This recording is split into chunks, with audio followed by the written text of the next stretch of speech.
officer of Operation Hope, leading the civil rights movement, a movement that's in the suites, that picks up from the movement of civil rights in the streets, a movement about class and poverty, and not just race and the color line. What you hear in the background is Washington, D.C., the ambulance, the security personnel. This is what happens when you're next to the White House, which is where we are. Janae Roscoe is behind the camera, who's my government relations chief. I'm here at the U.S. Department of the Treasury. I just met with Secretary of the Treasury, Jack Lew, who I think is the most transformational Secretary of the Treasury since Alexander Hamilton. You'll see in a moment a statue of Alexander Hamilton. You'll see in the moment the Freedman'S Bank. At the moment you're seeing the first federal building ever established in the United States. The first building ever established next to the White House, which is to my left, was the federal Treasury building. In other words, every building, every government office in Washington, D.C. came out of Treasury. Weights and measures, census, health and human services, housing and urban development, commerce department. All of these are economic. Census was about counting the number of people so you can figure out how much money to send to the states. Weights and measures. All that was about economics. So all of the federal buildings once existed. Every federal building in the country existed out of this. But Janae, what are you doing with all the pointing on your side? What are you doing? I'm clicking the people because they're saying hello, sir. Okay, well, I'll do that later. So Janae Roscoe is trying to acknowledge you, and she's distracting me. So Okay. just know that I'm going to acknowledge you after we finish this video. You know it's live, and I'm talking to Janae Roscoe about her directorial debut. So every federal building in Washington happened here, came out of this building. Know your history. Research your history, because when I say that everything starts with money, this is what I mean. So Janae, give them a little pan here. This is the White House here where the flags are fluttering. That's right next to the Treasury Department. That means that the White House, next to that was the Department of War. Right next to the White House was the Department of War. And that was where we waged and financed the civil, and we planned the Civil War. So you had the President Lincoln making federal policy. Next door where the flags are fluttering, where Obama is today. And then you had next to that the Department of War, now called the old Executive Office Building, where they planned the military policy. But then they had to get that signed off by the President, which again came back to the White House. There's tunnels underneath these buildings. And then they had to come to the Treasury Department to pay for the war, to finance it. So you have war policy, federal policy, and money to pay for it. Both to pay for it and the revenues, unfortunately, from it. So this building, the Treasury Department, is where the action is, but we never got the memo on free enterprise and capitalism, and part of it has to do with what's going on across the street. So across the street, where Operation Hope had a hand, working with Secretary Jack Lew, who I think is absolutely amazing, we had a hand in renaming a federal building. We went to the Secretary of the Treasury in January of this year, after discovering that the Freedman'S Bank was located across the street from the White House. The Freedman'S Bank was founded in 1865, really inspired by a black pastor out of New York, but the President and the Congress got their hands around this Freedman'S Bank concept, and out of the Freedman's Bureau created a bank to teach freed slaves about money. That was March 3rd, 1865, been lost to history. Most people don't even know about it anymore. And the bank was endorsed by Abraham Lincoln. And on the same day that Abraham Lincoln signed the legislation for the Freedman's Bank, he also signed the legislation to put "In God We Trust" on the penny. You see, he didn't want slavery to be endorsed anymore through an economic lens. He wanted us to know that free enterprise and capitalism had to have a moral underpinning. So he put "In God We Trust" on U.S. currency. But that same day, he also chartered the Freedman's Bank, a bank that ultimately had 72,000 depositors, $100 billion today, $52 million in deposits that day, chartered to teach free slaves about money, modern day financial literacy. Where was that bank located? Was it across town? Was it in some nondescript area? No. The bank was located across from the White House. It was located right there. Proximity to power. Why did Lincoln put it across the street? So he could come home. Back then there was no electricity. He had candles burning.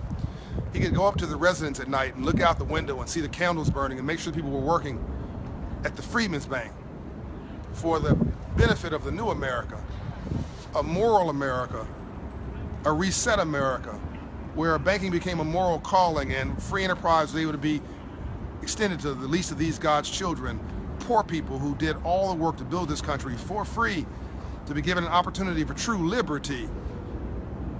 First came 40 Acres and a Mule. We would know that in January of 1865, Field Action 15. Then came the Mule, which was, well, 40 Acres came in January, the Mule came in February, the bank came in March. Same year, 3 months, and then Lincoln was assassinated in April 1865. And Frederick Douglass went and ran that bank, located right here. You know him as an abolitionist. I know him as a businessman who owned properties in Baltimore, owned properties here in Anacostia. When you come to Washington, D.C. with your children or on a field trip or whatever, come and tour the Frederick Douglass house. And he did well and did good too. This black man worked, so you had a black progressive businessman, also an abolitionist, who worked with a white conservative Republican to make this nation one again and to bring us up and to move us forward in a new kind of partnership. Very much like Dr. King worked with President Johnson. Very much like Andrew Young worked with the white establishment in Atlanta in building a new South, the only international city in the South, through a new compact talking about not white, black, red, brown, or yellow, but green currency, about bringing us together and moving us forward as one, very much like in a much more humble way. Me trying to work with Secretary Jack Lew to make this new promise relevant for a new generation. And so I went to Secretary Lew to ask him to rename the Treasury Annex building, which had been there for 100 years, the Freedman's Bank building. And everybody said I was crazy. People dismiss me and disrespect me and say I'm not this and not that. That's fine, I'm God's child, and I knew I was onto something. And the lawyers even here said, John, you're not a congressman or senator, you can't rename a building. I said, try. What are you gonna do, tell me no? I had no when I started. Just try. Well, they went and checked and they figured they could do it administratively, which means that Secretary Jack Lew had all the power he needed. So I said, Mr. Secretary, you cannot possibly tell me that the Treasury Annex building is a sexier name than the Freedman's Bank building. He agreed.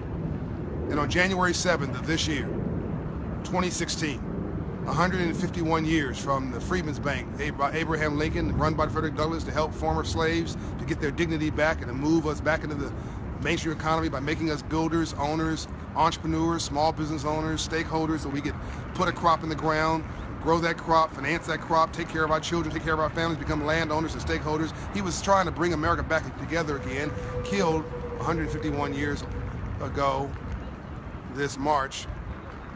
Secretary Lew decided to honor all that by renaming the building, the Freedman's Bank building.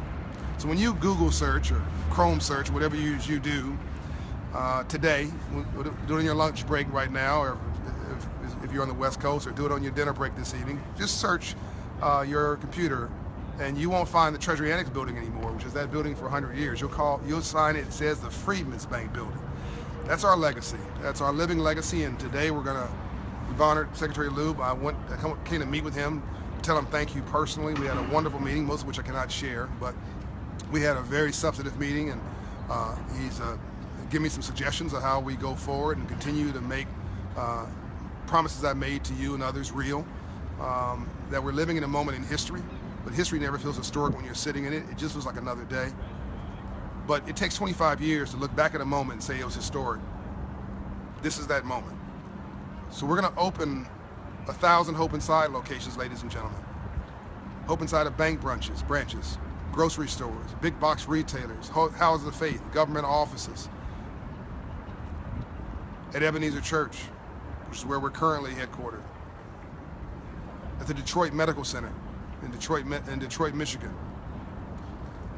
In Whole Foods, in Hyatt hotels for their employees. In city halls like Tashara Jones, city treasurer of the city of St. Louis. in bank branches outside of Ferguson, which is where we currently are located, in Baltimore and other places where there's been challenges and troubles that we want to turn into triumphs. We want to move 500 credit score neighborhoods, which is where you see everything negative. Dropout rates, high school dropout rates, low unemployment, low GDP, low jobs, low home ownership rates, low voter turnout rates, check cashers, payday loan lenders, rent-to-own stores, title lenders, liquor stores, all preying on you as a victim. I'm tired of it. I know you're tired of it. And what I know is that a 700 credit score community doesn't riot. That's what I know. Black communities that have a 700 credit score community don't riot. Latino communities with a 700 credit score don't riot. White communities with a 700 credit score community don't riot. Asian Indian communities with a 700 credit score don't riot. 700 credit score communities don't riot. People in those communities go shopping. It's only 500 credit score communities that riot. It's only 500 credit score communities that have these challenges. And I think you tie that with depression and lack of hope, a lack of literacy, a lack of opportunity, and you got a prescription for all the problems that we have in this nation, and you then have people who feel why vote is what's the point, and then you end up with things like our last election where many people sat on their hands. And we're going to work that out. We're going to figure out what that means for us. But today we celebrate Secretary Jack Lew. We celebrate Myers Garrity, whose father was in the Civil Rights Movement. We celebrate Laurie Richardson, the Deputy Chief of Staff. We celebrate all the people in this building who helped to rename that building, the Freedman'S Bank. Never in history has a citizen, a United States citizen who was not in government as the President of the United States of America, never has a U.S. citizen renamed a federal building until this day, January 7th, 2016. But we're not just going to be a PhD focus, we're going to be a PhD focus, which means that we're going to be coming to your neighborhood with hope inside, raising credit scores to 700, creating entrepreneurs like the guy who made the suit that I'm wearing, Ryan Taylor, drove clothing, made the shirt and suit that I'm wearing, where we gave him a small loan, helped him raise his credit score, gave him some confidence, gave him some small business and entrepreneurship training through our entrepreneurship training program at Operation Hope. Gave him a $35,000 loan, gave him some confidence. Now he's doing $1.2 million a year, raising his children, paying his taxes, employing several people. Now started his own nonprofit to pay it forward. You see, we didn't give him a handout, we gave him a hand up. We didn't say he was a victim, we say he was a victor. We said that if you can't get a job as a designer, create a job as a design company owner. Stop aiming low. Benjamin Mays was the mentor to Dr. Martin Luther King Jr. in Morehouse. And Benjamin Mays once said, the greatest sin is not failure, it's low aim. Let's stop aiming low. I know you're at work, at least I hope you are, so I'm going to keep this video short. But just remember, I'm with you.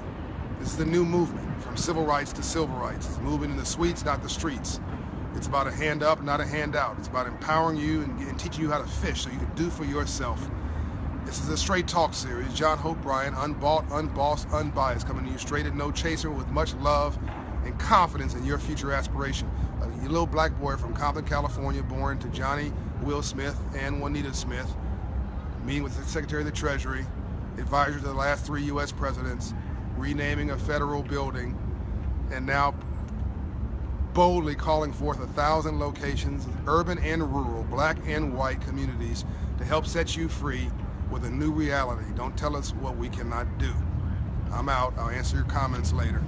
Love you much.